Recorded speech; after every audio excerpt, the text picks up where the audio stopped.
Welcome to the Hospital Finance Podcast, your go-to source for information and insights that can help you stay ahead of the challenges impacting healthcare finance. And now, the host of the Hospital Finance Podcast, Michael Passanante. Hi, this is Mike Passanante, and welcome back to the award-winning Hospital Finance Podcast. eConsults are becoming an increasingly popular option for offering specialty consults without the need for an in-person visit. The University of Iowa physicians and the University of Iowa Health have adopted eConsults across 16 specialties. To talk to us about their journey towards implementing eConsults, I'm joined by Beth Jaggers, Administrative Director for the University of Iowa Physicians in the Carver College of Medicine. Prior to her current role, Beth worked as administrator in the departments of urology, cardiothoracic surgery, and radiology, and held various roles in finance. Beth holds an active CPA and CPC license and earned her MBA from the Tippie School of Management at the University of Iowa. Beth, welcome to the show. Thank you so much for having me, Michael. So Beth, for those in our audience who may not be familiar with eConsults, can you give us a short overview of what they are? Yeah, so eConsults is a asynchronous provider-to-provider exchange in our digital health platforms. And what asynchronous means is that it doesn't have to be real time. So this really enables referring providers to consult with a specialist around a specific condition over, minutes, days, weeks, to be able to get care to a patient in their patient home. And Beth, why did the University of Iowa decide to implement eConsults? Yeah, so the University of Iowa was part of the AAMC eConsult grant. So we were one of the first academic medical centers to really test out this new way of delivering healthcare. And the reason why we were really interested in it is, the state of Iowa it has a population of about 3 million people, and we're pretty rural. So this is really a great opportunity to provide patient care and specialist care to people across the state without having to come to Iowa City, Iowa to see a specialist. So we were really excited to be able to partner with other primary care stakeholders to be able to give our community and the population of the state of Iowa the care that they need. And you've been successful in making eConsults work. So let's get some practical advice from you. On the ground, how does an eConsult work? Yeah, so there's a lot of different ways to set this up. We physicians do consults all the time. But the way the University of Iowa did it is we really wanted to make this have the least amount of manual intervention as possible. So, the old way of faxing in consults wasn't very appealing to us. So we asked ourselves, how can we leverage our electronic medical record system to really help us launch eConsults? So we have two different pathways for providers to access our specialists through eConsults. One is just through our EMR. We have the ability to have other hospitals on our instance of Epic. And then we also have our own primary care network through UI Healthcare. And so they can simply place an order in our EMR, and it's just like a normal consult. They place the order, it goes into the specialist provider's inbox. That order has various questions to help the ordering provider map out a care pathway plan for their patient. And then typically within 1 to 2 days, our specialist reads that order and maps out a care plan. Or, one alternative is that they need to be seen face to face. But we're really trying to encourage that collaboration between the ordering provider and the specialist. Again, with the goal to keep the patient in their medical home. If a provider isn't affiliated with UI Healthcare or as an external in a different EMR, we have the ability to partner with outside institutions and give them access to our order set through CareLink, which is also an Epic option. So those are the two ways that we have eConsults work in UI Healthcare. But again, it can be very informal, like just a paper order or a fax or anything that qualifies for an order in order to get that information to the referring provider.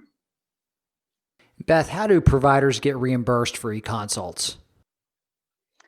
Yeah, so we are really thankful that through the work of the AAMC, that Medicare has added 2 CPT codes to their fee schedule in order to reimburse providers for this work. And what's really great is that they reimburse the ordering provider, which is typically a primary care provider, and the specialist the same amount. So all you have to do to actually get reimbursed is that you have to put in an order, and the requesting provider, which again is typically that primary care provider, needs to document 30 minutes of work for creating and treating and managing that patient's eConsult. And for the specialist, they actually only have to spend 5 minutes of medical consultation time to bill that as well. So typically that primary care provider bills a 99452 CPT code, and that specialist gets to bill a 99451. And you can be in the same organization and bill both of those codes, or have one be external and one in your organization and still bill those as well. So it's really a great service. And Beth, in your experience, what are some of the best practices when implementing an eConsult program? Yeah, so my number one answer to this is you have to engage the providers to figure out what works best for them and what they feel is an appropriate eConsult, because not everything is going to qualify for this level of care. So engaging your referring providers to figure out, what things are they struggling with in their practice that they feel like if they could just pick up the phone and talk to a urologist or talk to a dermatologist and help them map out that care plan. Those are the kind of things that you want to help build and create relationships to an eConsult provider. So engaging your providers, listening to your referring providers, working with the specialists to really connect them on those care pathways is very important. I also think it's important to map out how you want this process to work before doing any implementation. So thinking about, do you want to start this internally first? Like, let's just say you have a multi-specialty clinic, how can we test out these workflows internally, which is what UI Healthcare did, before doing an external pivot. And then looking at your areas of biggest need, and we focus on access, and I think dermatology is a great example where it may take a patient, 3-6 months to establish a new relationship with a dermatologist. And, what tools can we give that primary care provider to treat that patient in their medical home with the dermatologist's knowledge, and get them the care they need faster. And so I really encourage people to take a look at what they're struggling with access to care and figure out how you can prioritize those specialties with an eConsult model. And a few minutes ago, you told us about how your model operates. But what resources are actually needed to implement an eConsult program in your experience? Yeah, obviously it depends on how big you want it and how many specialties you want to cover. But in UI Healthcare's experience, I think it's really important to identify your IT resources as we really embedded this in our EMR. Making sure that this is prioritized within your IT resource is important. And we really leveraged a lot of that work on our orders team. Like I mentioned before, we really built out specific orders by specialty to help cue the referring provider, the primary care provider, with the questions that the specialists need to deliver care. And what's great is the double AMC has a lot of good resources that are available publicly to help have you think about how to build those order sets. So I think IT plays a big role in that.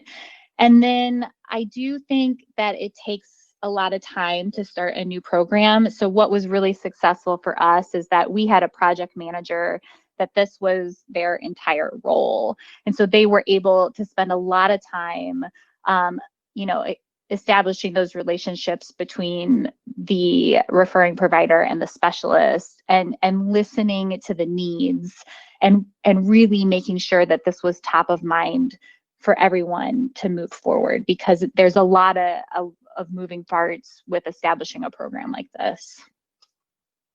And of course, ROI is part and parcel of everything we do in healthcare these days. Can you describe how providers can achieve ROI or measure it with eConsults? Yeah, so I think, the biggest low-hanging fruit is when you talk to providers, they're doing this stuff right now informally. So a lot of times, you have a primary care provider or a general internal medicine provider calling a urologist and saying, hey, I'm seeing this patient and I'm struggling with XYZ, how would you see this in your clinic? And they just, this curbside consults happens all the time, yet it's not documented in the EMR, and it's not a billable service. And so really the low hanging fruit for the ROI is, providing provider education and referring provider education to say, hey, if you just place this order and answer these questions, not only do I get reimbursed for this work as the specialist, but you get reimbursed for this work as well by asking these questions and treating your patient. So that's a win-win right there. But I think the big ROI comes in when you create relationships between primary care and medical homes and specialists to take out those lower acuity specialty visits. Primary care providers are trained in a variety of different specialties. And it would be great if we could just hand over care plans for, how to treat dermatitis, instead of going to a dermatologist for something that may be lower acuity for a dermatologist, but higher acuity for a primary care doctor. Let's treat them in their medical home, so those specialists are seeing really, a higher level of E&M and higher acuity of those patients. And so when we get into the nitty-gritties of reimbursement, we really tried to aim to take out those like level 1 and 2 E&Ms from specialty visits and make those into eConsults and backfill those with higher acuity visits, like a level 4 and a level 5. And that's where you get those higher reimbursements, especially on that commercial side of things. The other thing that we did at UI Healthcare when we really looked at ROI is we did time studies of providers, especially on the specialist side of things. And what we found out is that a clinician spent, anywhere between 5 to 7 minutes on the specialist side making medical decision making for an eConsult. But when that patient was in their clinic, they were spending about 20 to 30 minutes. So we're actually able to do more eConsults in the same amount of time as seeing a face-to-face visit. And so you can also argue an ROI with time as well. Beth Jaggers, thank you so much for coming by the program today and sharing your experiences around eConsults. Thank you. If you have a topic that you'd like us to discuss on the Hospital Finance Podcast, or if you'd like to be a guest, drop us a line at update@bessler.com. This concludes today's episode of the Hospital Finance Podcast. For show notes and additional resources to help you protect and enhance revenue at your hospital, visit bessler.com/podcasts. The Hospital Finance Podcast is a production of Bessler. Smart about revenue, tenacious about results.